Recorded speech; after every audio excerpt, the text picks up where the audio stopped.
విజ్ఞానం, వినోదం, మానసిక ఉల్లాసం, నైపుణ్యాల అభివృద్ధికి క్రీడలు దోహదం. వేసవి శిక్షణ శిబిరాలపై ఏసీటీ సేకరించిన ప్రజాభిప్రాయ మాలిక. నా పేరు రమాప్రభ. నేను వైజాగ్ చిల్డ్రన్స్ క్లబ్ ఫౌండర్ని. గత 12 సంవత్సరములుగా వైజాగ్ చిల్డ్రన్స్ క్లబ్ విశాఖపట్నంలో బాలల కోసం కృషి చేస్తుంది. అయితే ముఖ్యంగా పిల్లలు అనగానే వేసవి సెలవులకి పిల్లలకి ఒక అనుబంధం ఉంటుంది. సంవత్సరం పొడుగునా చదివిన పిల్లలకి వేసవి అనేది ఒక ఆట విడుపు కావాలి. ఆట విడుపులోనే పిల్లల యొక్క స్వేచ్ఛ, స్వాతంత్రం అన్నీ ఉంటాయి. వేసవి సెలవుల్లో పిల్లలు వాళ్ళకి నచ్చింది చేసే స్వేచ్ఛ ఉండాలి. అలాగే గతంలో అమ్మమ్మ, నాన్నమ్మ ఊర్లు వెళ్ళి అక్కడ పంట పొలాల్లోని కానీ లేకపోతే కాలువల్లో కానీ చెట్లు ఎక్కడం, అలాగే పల్లెటూరులో ఉండే ఒక అనుబంధం ఉండేది పూర్వం పిల్లలకి.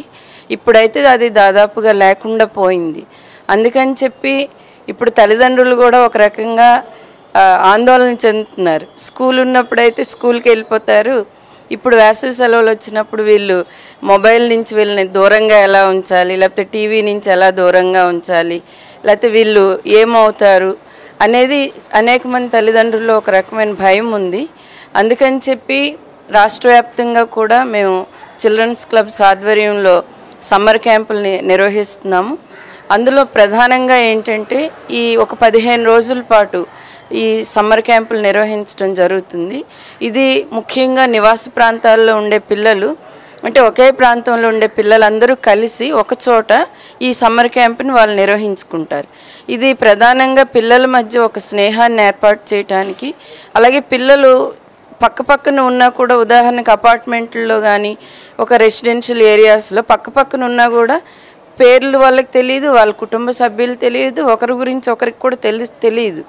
అందుకని ఈ సమ్మర్ క్యాంపులు అదే ప్రాంతంలో ఉండే పిల్లలందరి మధ్య కూడా ఒక స్నేహాన్ని ఏర్పాటు చేయటం, వాళ్ళకి బాల్య స్నేహితులను అందించే ఒక వేదికగా కూడా ఈ సమ్మర్ క్యాంపులు నిర్వహించడం జరుగుతుంది.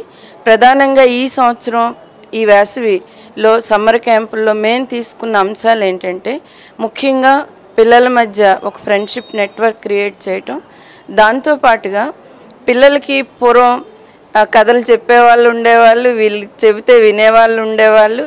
అది ఇప్పుడు లేకపోవడంతో పిల్లల ఇమాజినేషన్కి ఒక పెద్ద ఆటంకంగా మారింది. అలాగే వాళ్ళ క్రియేటివిటీ కూడా, పిల్లలు ఏదైనా ఒకటి ఇస్తే అల్లుకుని పోతూ ఉంటారు. ఆ అల్లుకుని పోయే తత్వానికి ఒక పెద్ద బ్రేక్ పడింది. కాబట్టి పిల్లలు కథలు చెప్పటం, కథలు చదివించటం, కథలు రాయించటం ఇందులో ఒక ప్రధానమైన అంశంగా ఉంటుంది.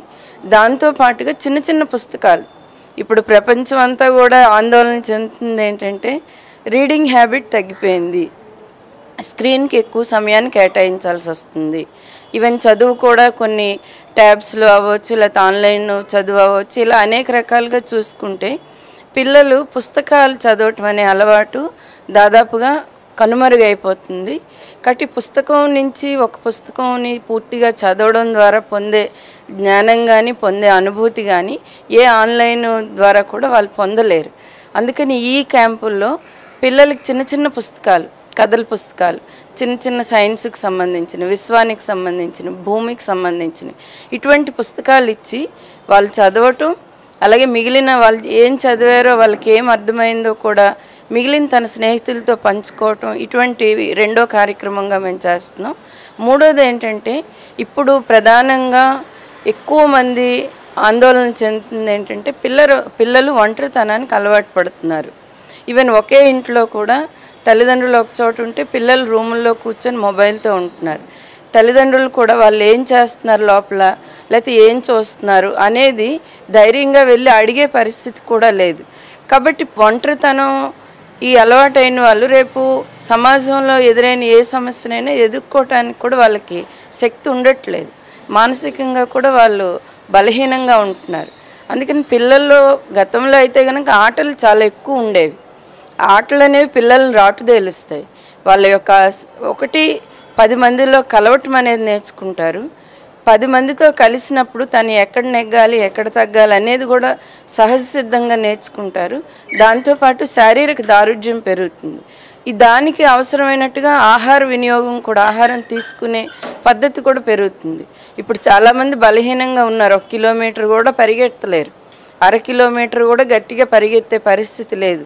అందుకని ఈ పిల్లల్లో ఏదైతే బాల్యంలో సమిష్టిగా ఆటలాడుకునే విధానం ఉందో అది దానికి దూరం అయిపోవడంతో మేము ఈ క్యాంపుల్లో పిల్లలందరూ కూడా సమిష్టిగా ఆడుకునే కొన్ని ఆటలు, టీమ్ గేమ్స్, అలాగే పూర్వం నుంచి ఆడుకునే ఆటలు ఇవన్నీ కూడా పరిచయం చేసి వాళ్ళంతటి వాళ్ళు స్నేహంగా మిగిలిన వాళ్ళతో కలిసిపోయే విధంగా గేమ్స్, అవి టీమ్ గేమ్స్ ప్రధానంగా వాటి మీద మేము దృష్టి పెట్టడం జరుగుతుంది. అలాగే పిల్లలకి అత్యంత ఇష్టమైన ఆటలతో పాటు బొమ్మలు తయారు చేయటం, క్రాఫ్ట్ ఐటమ్స్ ఇటువంటివి, వాటికి ఇప్పటికే వర్క్షాపులు నిర్వహించి ఈ బొమ్మలు తయారు చేసేదానికి శిక్షణ ఇవ్వడం జరిగింది. ప్రతి చోట కూడా ఓరిగామి, రంగురంగుల బొమ్మలతో, పేపర్లతో బొమ్మలు తయారు చేయటం, ఈ తయారు చేసే క్రమంలోనే వాళ్ళు అనేక రకాలు అంటే హ్యాండ్ ఆన్ ఎక్స్పీరియన్స్ వస్తుంది. ఇప్పుడు ఏది కూడా గూగుల్లో కొడితే వచ్చేస్తుంది, కానీ చేతితో తయారు చేయటం, దానికి ఒక రూపం ఇవ్వటం, ఆ వచ్చిన రూపాన్ని చూసి వాళ్ళు పొందే సంతృప్తి కానీ, వాళ్ళలో కలిగే మానసికమైన ఆనందం కానీ ఇంక ఇతరత్ర వాటి ద్వారా రాదు. అందుకని క్రాఫ్ట్ ఐటమ్స్ మీద ప్రధానంగా దృష్టి కేంద్రీకరిస్తాం. దీంతో పాటుగా డ్రాయింగ్, ఒక చిన్న చంటి పిల్లకు కూడా పెన్ ఇస్తే ఏదో గీత గీస్తూ ఉంటుంది. కాబట్టి పిల్లల్లో ఏంటంటే ఆ క్రియేటివిటీ ఉంటుంది. ఆ క్రియేటివిటీకి కాస్త పదును పెట్టి ఒకటి వాళ్ళకి నచ్చిన బొమ్మలు వేయటం, ఇంకొంచెం ఒక అడుగు ముందుకేసి చిన్న చిన్న థీమ్స్, అంటే ఈ వేసవి నువ్వు ఎలా గడపాలనుకుంటున్నావు ఒక బొమ్మ రూపంలో చూపించు, లేకపోతే నువ్వే ఒక శాస్త్రవేత్త అయితే ఏం చేస్తావు, లేకపోతే నువ్వే ఒక ప్రధానమంత్రి అయితే ఈ దేశానికి ఎటువంటి చేయాలనుకుంటున్నావు అని బొమ్మల రూపంలో కూడా మనం పర్యావరణం గురించి వీటి గురించి కూడా అడగడం జరుగుతుంది. ఇది పిల్లల్లో ఒక థింకింగ్ కెపాసిటీని పెంచుతుంది. ఒక మూస పద్ధతిలో కాకుండా ఒక ఇన్నోవేటివ్గా, డిఫరెంట్గా ఆలోచించే తత్వాన్ని కూడా పెంచుతుంది. దీంతో పాటుగా అన్నిటికంటే ముఖ్యంగా పిల్లలకి ప్రకృతి అంటే ఇష్టం, మొక్కలంటే ఇష్టం, పువ్వులంటే ఇష్టం, జంతువులంటే ఇష్టం, పక్షులు, ఇలా ప్రతి ఒక్కదాన్ని వాళ్ళు ఇష్టపడతారు. కానీ వాళ్ళ చుట్టూ ఇప్పుడు ఈ మనం ముఖ్యంగా విశాఖపట్నం లాంటి చోట్ల జంగిల్, కాంక్రీట్ జంగిల్లో ఉన్నాం. కాబట్టి ఈ సందర్భంగానైనా ఒక పార్కులకు తీసుకెళ్ళటం, లేకపోతే ఒక జూకి తీసుకెళ్ళటం, లేకపోతే మన పక్కల ఉన్న ప్రదేశాల్లో వాళ్ళకి తీసుకెళ్ళి అక్కడ ప్రకృతి నుంచి వాళ్ళు ఏం నేర్చుకున్నారు, ఏం అబ్జర్వ్ చేశారు, ఎన్ని రకాల మొక్కలు ఉన్నాయి, ఎన్ని రకాల సీతాకోక చిలుకలు అబ్జర్వ్ చేశారు, ఇటువంటి విషయాలపైన వాళ్ళని చూపించటం, దానికి ఎక్స్పోజ్ చేయటం, ప్రకృతిలో వాళ్ళు ఎలా మమేకం అవుతారు. ఎందుకంటే సహజంగానే ప్రకృతి అనేది అందరికీ అన్నీ నేర్పిస్తుంది. అందులోనూ పిల్లలకి అందరికంటే చాలా ఎక్కువ విషయాలు పిల్లలు ప్రకృతి నుంచి ఇష్టపడతారు. కాబట్టి ఇది ఒక ప్రకృతి పరిరక్షణలో భాగంతో పాటు పిల్లల్లో ఒక క్రియేటివిటీని తీసుకొచ్చే ఉద్దేశంతో కూడా ఇటువంటి కార్యక్రమాలు ఉంటాయి. దీంతో పాటుగా మేము ముఖ్యంగా పిల్లలు కొన్ని కొత్త విషయాలు నేర్చుకోవాలి, వాళ్ళ నుంచి కూడా రాబట్టాలి. ఇది ఈ సమ్మర్ క్యాంప్లో ముఖ్యమైన అంశం. కథలు వాళ్ళు రోజు చదివి వాళ్ళ అమ్మమ్మ దగ్గర, తాతయ్య దగ్గర, లేకపోతే అమ్మ దగ్గర కనుక్కొని ఇక్కడ చెప్పాలి. అలాగే వాళ్ళ అంతటి వాళ్ళు సొంతంగా ఒక కథ రాసే విధంగా కూడా ప్రోత్సహిస్తాం. దీంతో పాటుగా మన పూర్వకాలంలో కొన్ని ఆటలు ఉండేవి, అవేమి ఖర్చుతో కూడుకున్నవి కాదు, దానికేం మనం కొనాల్సిన అవసరం లేదు, కానీ అవి చాలా కట్టి పడేస్తాయి పిల్లల్ని. అందులో కూడా కొంత చాలా ఆనందంగా వాళ్ళు ఎంజాయ్ చేస్తారు. కాబట్టి పాతకాలం ఆటలన్నీ కూడా పిల్లలకు మళ్ళీ పరిచయం చేయటం ఈ సమ్మర్ క్యాంప్లో ఉంటుంది. వీటితో పాటుగా ముఖ్యంగా ఇప్పుడు మనం చూస్తున్నాం సమాజంలో అనేక మూఢ విశ్వాసాలు ఈరోజు పెరిగిపోతూ ఉన్నాయి, అశాస్త్రీయ భావాలు పెరిగిపోతున్నాయి. పిల్లలకి భూమి పెద్దదా సూర్యుడు పెద్దదా అంటే వాళ్ళు భూమే పెద్దదని చెప్పే పరిస్థితిలో ఉన్నారు. అసలు సూర్యుడికి, చంద్రుడికి, భూమికి సంబంధం ఏంటో వాళ్ళకి తెలియట్లేదు. అలాగే ఇప్పుడు మన ఇంటర్నేషనల్ స్పేస్ స్టేషన్స్ ఉన్నాయి. అలాగే విశ్వంలో అనేక రకాల మార్పులు జరుగుతున్నాయి. మనం ఈరోజు 5G వరకు వాడుతున్నామంటే శాస్త్ర సాంకేతిక విజ్ఞానం అంతగా ఈరోజు అభివృద్ధి చెందింది. ఇటువంటి సమయంలో కూడా పిల్లలు అశాస్త్రీయ భావాలకి ఈరోజు లోనవుతున్నారు. అది కుటుంబం అవ్వచ్చు, లేదా సమాజం అవ్వచ్చు, లేదా పాఠశాలలో జరిగే విద్య అవ్వచ్చు. అందుకని మేము ఈ సమ్మర్ క్యాంప్లో ప్రతిరోజు కూడా పిల్లలకి ఒక ప్రశ్న, ఎందుకు, ఏమిటి, ఎలా అనే దాన్ని ఇస్తూ ఆ ప్రశ్నకి వాళ్ళ సమాధానం తెలిస్తే అక్కడే చెప్తారు, లేదా కనుక్కొని వచ్చి నెక్స్ట్ డే చెప్పే విధంగా ఇటువంటి చిన్న చిన్న సైన్స్ అంశాలు, అంటే ఈ ప్రకృతే చాలా అనేక పెద్ద సైన్స్ ప్రకృతి, అందులో అనేక రహస్యాలు కూడా ఉన్నాయి. అవేవి తెలియకుండానే ఈ జనరేషను దాన్ని ఆనందించకుండా, దాన్ని తెలుసుకోకుండా ఉన్నారు. కాబట్టి ఈ సమ్మర్ క్యాంప్లో ప్రతిరోజు ఒక ప్రశ్న ఉంటుంది. అలా 15 రోజులు 15 రకాల ప్రశ్నలు. దీంతో పాటుగా అంకెలతో ఆటలు, అలాగే అంకెలతో బొమ్మలు వేయటం, అలాగే గుడ్ హ్యాండ్ రైటింగ్, అలాగే ఒక బొమ్మ ఇచ్చి దానికి కథ రాయటం.